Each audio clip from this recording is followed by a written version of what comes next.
Everything you were taught about becoming whole is upside down. From the moment you opened your eyes, the world insisted you were a half-hearted puzzle piece, scrambling to find the right shapes outside yourself. Degrees, lovers, bank balances, applause, anything that might complete the portrait. Yet none of those pieces ever fit for long. They slid, they warped, they vanished the instant you pressed them against the hollow they were meant to fill. And so the chase began again, faster, louder, more frantic, until exhaustion became your most familiar companion. Pause for a single sacred breath and dare to question. What if the ache inside you is not a flaw but a compass? What if every hollow space you feel is actually a doorway, and the key has been resting in your own trembling hand all along? I speak to the one who has measured worth by Instagram likes, who has rehearsed apologies for simply existing, who has whispered, "I'm not enough," into the darkness of 3 a.m. more times than there are stars. Your suffering is not proof that you are broken. It is evidence that you remember wholeness. It is the soul's protest against a story that was never yours to live. Consider the oak seed buried beneath October leaves. No one lectures it about inadequacy. No algorithm convinces it to compare its rings with the pine across the ravine. It simply leans into the darkness, drinks from hidden aquifers, and trusts the quiet choreography of becoming. In that same soil of trust, your own roots are waiting. They have always been waiting, patient and undiminished by every label slapped across your forehead. Too much, too little, too late. Beneath those brittle scripts runs an undivided current of belonging so fierce it would rather shatter the lie than let you go on believing it. You are not here to earn the right to be enough. You are here to remember that enoughness is your birthright, older than your first heartbeat, woven into the stardust that pirouetted itself into your bones. The moment you start begging for permission to occupy your own skin, the universe exhales in relief, because its favorite song, your wild, unrepeatable soul, finally dares to sing. So silence the auctioneer voices that sell you piece by piece. Sit in the stillness that follows their collapse. There, you will hear the hush between heartbeats where the beloved has been whispering your true name since before time had a name to give. Close your eyes for a moment and feel the silent pulse that keeps your heart beating without instruction. That rhythm is not merely biological. It is the echo of an intelligence older than stars, humming through every cell, whispering that you are already woven into the fabric of the cosmos. When physicists speak of quantum fields, they are naming the same shimmering presence mystics have called grace. Both are pointing to the invisible loom upon which every galaxy, every tear, every unborn thought is continuously spun.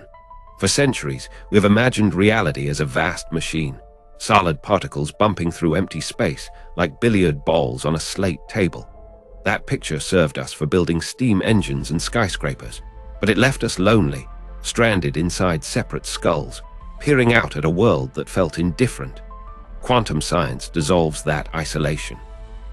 It shows us a universe made not of isolated objects, but of relationships, a single symphony where the notes are inseparable from the music. The same principle that allows an electron to be both wave and particle allows you to be both a distinct soul and an undivided expression of the one light. Let this settle past your intellect and into your marrow. Picture the space between two hands held almost together. Classical physics calls it void.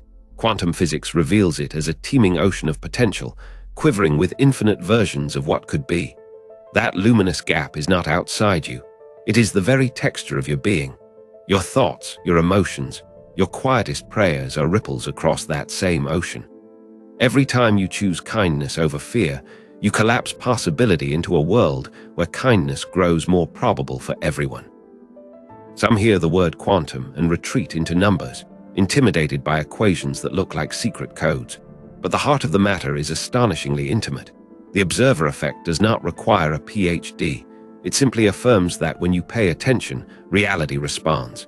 You have felt this while searching for a lost key and suddenly knowing exactly where to look, or while thinking of a beloved friend just before the phone rings. These are not coincidences. They are glimpses of the participatory universe whispering, "I notice you noticing." Consider the phenomenon of entanglement.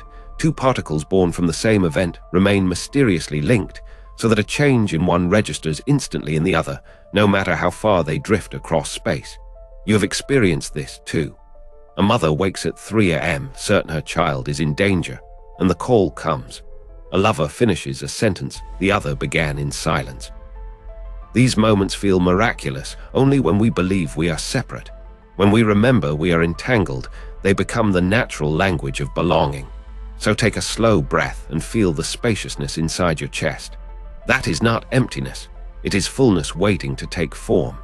Every longing you carry is the universe leaning forward, eager to know itself through you. The quantum realm is not a remote laboratory curiosity. It is the living context of your next heartbeat, your next decision, your next act of love. You are not a spectator peering through a telescope. You are the telescope, the star, and the eye that beholds them both. Hold this gently. Let it soften the edges where you once felt small. The same field that animates quasars and fireflies is coursing through you now, asking only that you recognize it and say yes. Close your eyes for a moment and breathe with me. Feel the quiet pulse beneath your thoughts, the living hush that holds every heartbeat. That hush is not empty. It is the quantum field, the luminous canvas upon which all creation is painted. You are not separate from it. You are woven into its shimmering threads, and every longing you carry is already encoded in its invisible alphabet. Imagine you are holding a single drop of morning dew on the tip of your finger. In that tiny sphere lives an entire sky, clouds, sunrise, migrating birds, the memory of oceans. The dewdrop is both itself and everything it reflects. In the same way, your desire, whether for healing, love, or purpose, is a droplet containing the whole universe of its fulfillment. The quantum principle tells us that possibility and actuality coexist until attention chooses between them. Your attention is the gentle finger that decides which reflection becomes the world you walk through. Consider the ocean. Beneath its visible waves is a deeper current, so vast it carries whales and continents. One night, a fisherman drops a lantern into the dark water. The light does not fight the waves, it simply arrives, and every crest turns to liquid gold. Your consciousness is that lantern. When you lower it into the quantum field with steady intention, the possibilities rising and falling around you begin to glow with recognizability. They have always been moving. Now they shimmer with invitation. Let us go further. Picture a grand library whose shelves stretch beyond sight. Each book is a life you could live, fragrant with choices you have not yet made. The librarian is your imagination, softly humming, pulling down volumes whose spines you have never touched. The quantum principle whispers, until you open a book, every ending exists at once. The moment you read, truly read with surrendered belief, the chosen story hardens into linear time, and all other additions quietly dissolve like frost under sun. Reading is not passive, it is an act of sacred authorship. Now, meet the child you once were, sitting beneath a summer tablecloth that drapes to the floor. Sunlight stripes the fabric, and the world above sounds distant, muffled, almost mythical. Under here, castles rise from sofa cushions, dragons breathe in the scent of warm bread, and every imagined adventure feels truer than the dining room overhead. That child knew the quantum principle instinctively. Reality is malleable when consciousness plays inside its hidden architecture. Return there now. Crawl back under the cloth with the wisdom of your years, but the daring of your youth. Speak aloud the adventure you want next. Let the fabric above ripple with unseen approval. Finally, stand at the edge of a vast prairie at dusk. Lightning bugs lift from the grass like embers from an invisible fire. Each tiny light is a decision you are about to make. They blink in patterns that spell every version of tomorrow. Hold your palms open. One by one, the lights rise and settle onto your skin, choosing you as much as you choose them. Feel their gentle heat, the yes of aligned probability. When you turn back toward home, the path behind you is no longer made of dirt. It is phosphorescent with footprints that remember every courageous thought you dared to think. Somewhere along the way, the quiet certainty you were born with began to fray. You noticed it first in small, ordinary moments, standing at the kitchen sink, driving home from work, scrolling through photographs that no longer felt like yours. Beneath the daily noise, a subtle ache whispered, "This isn't quite it." And because the ache was soft, you told yourself it was nothing urgent. You pressed on, promising tomorrow would feel different. But tomorrow arrived wearing the same clothes as yesterday. You chased goals that looked luminous on other people's screens. The promotion, the perfect partner, the itinerary of adventures that somehow never left the Notes app. Each achievement stepped into your life like a guest who forgets your name. You smiled for the picture, posted the caption, then retreated to a silence where applause could not follow. The applause, you discovered, has no echo inside the heart. In that widening hollow, you began to bargain. Maybe if you worked harder, smiled wider, measured macros, optimized sleep cycles, maybe then the ache would subside. You listened to experts who spoke in confident percentages, downloaded meditations voiced by strangers who promised to fix you in 7 days. Every solution came wrapped in the same quiet insult: you are not yet enough. So you added another layer of doing, another layer of proving, and felt the ache sharpen into shame. Night after night, screens dimmed, the room became an unlit chapel.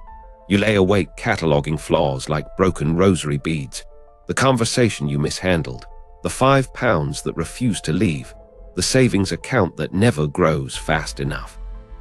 List felt holy in its precision, yet every recitation widened the distance between you and the person you thought you were meant to become. In those sleepless hours, the mind morphed from guardian to prosecutor, and you signed the indictment without realizing you held the pen.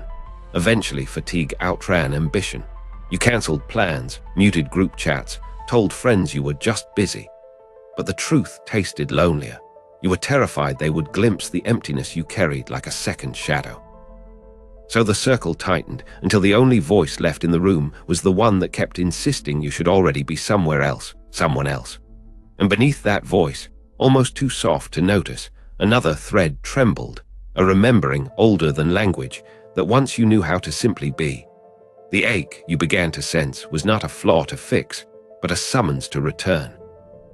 The moment you stop searching for the divine outside yourself, the earth beneath your feet becomes holy ground, the air you breathe turns sacred, and your own pulse becomes the drumbeat of the cosmos making love to form. For centuries, we've been told to look up, beyond, away, never once suspecting that the very impulse to seek is the beloved disguised as longing. What you chase is already seated in the center of your chest, wearing your heartbeat like a crown, smiling at every frantic pilgrimage you launch toward altars made of stone. The paradigm shift is not from doubt to belief, it is from exile to homecoming. Consider how a drop spends its life yearning for the ocean, never noticing it is already composed of the same water, tasting of salt and tide and moonlit memory. Your soul is that drop, and the moment it realizes the ocean is not a destination, but its own deeper nature, every wave becomes a greeting, every shore a mirror. This is not metaphor, it is physics dressed in poetry. The quantum field that spins galaxies also spins the electrons in the cells of your palm. Divinity is not distant, it is the intimate science of your own existence humming at 783 Hertz, the same frequency as the planet, as if Earth herself were a lullaby sung by your bones. Most spiritual exhaustion arises from the belief that awakening is a prize awarded after enough effort, fasting, chanting, or correct posture. Yet the sunflower never earns the sunrise, it simply turns. Your turning is enough. Let every mistake be pollen carried on the legs of clumsy bees, fertilizing the next impossible bloom. You were not kicked out of paradise. You volunteered to forget so that remembering could taste like grace. Every wound is a doorway disguised as a scar, every tear a lens adjusting until the world finally looks like love again. So pause the search. Place your hand over your heart and feel the quiet thunder there. That rhythm is not a countdown, it is a conversation. Listen until the words dissolve into listening itself. In that silence you will notice something astonishing. The space between beats is filled with the same stillness that holds stars apart, and it is undeniably personal. You are not a seeker, you are the sought. The divine is not hiding from you, it is hiding as you, wearing your name like a secret it can't wait to whisper back to itself. When you breathe in this very moment, the air is already sacred. The breath that moves through your lungs is the same breath that once filled the lungs of the first mothers and the last poets. It carries the scent of cedar after rain, the salt of every ocean, and the quiet exhale of galaxies. Hold it gently. Notice how it asks nothing of you, yet gives everything. This is the first embodiment of the principle. Every common act is already divine. You do not need to climb a mountain or sit beneath a bodhi tree. The mountain is the arch of your foot rising from the floor, and the bodhi blooms in the pause between heartbeat and heartbeat. Set your cup of tea on the windowsill where the late light pools like melted gold. Watch the steam curl. Each ribbon is a prayer spoken in the original tongue of heat meeting coolness, of form dissolving into formlessness.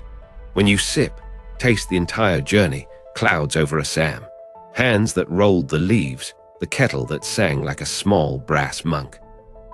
Let the warmth rest on your tongue until you feel it travel down the corridors of your body, lighting small lamps along the spine. This is the second embodiment. Reverence is not posture but participation. You do not bow to the world, you drink it. Tomorrow, walk the street as though it were the nave of a cathedral made of bus exhaust and sparrow song. Notice the man selling newspapers who greets every stranger by the name Captain. The girl on the bicycle whose laughter trails behind her like bright ribbon. When the crossing light blinks, stand still for 1 extra second and feel the whole avenue pulse beneath your feet. The underground cables, the roots of maples, the slow dreams of sewer water moving toward the river. This is the third embodiment. Consecration is direction, not destination.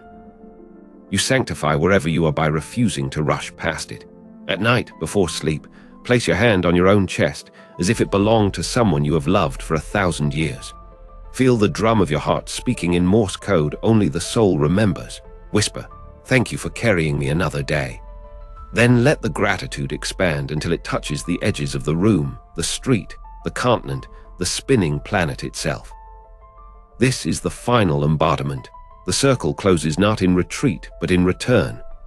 The sacred goes out into traffic, into checkout lines, into the awkward silence of elevators, and it comes back brighter, softer, alive in your very skin.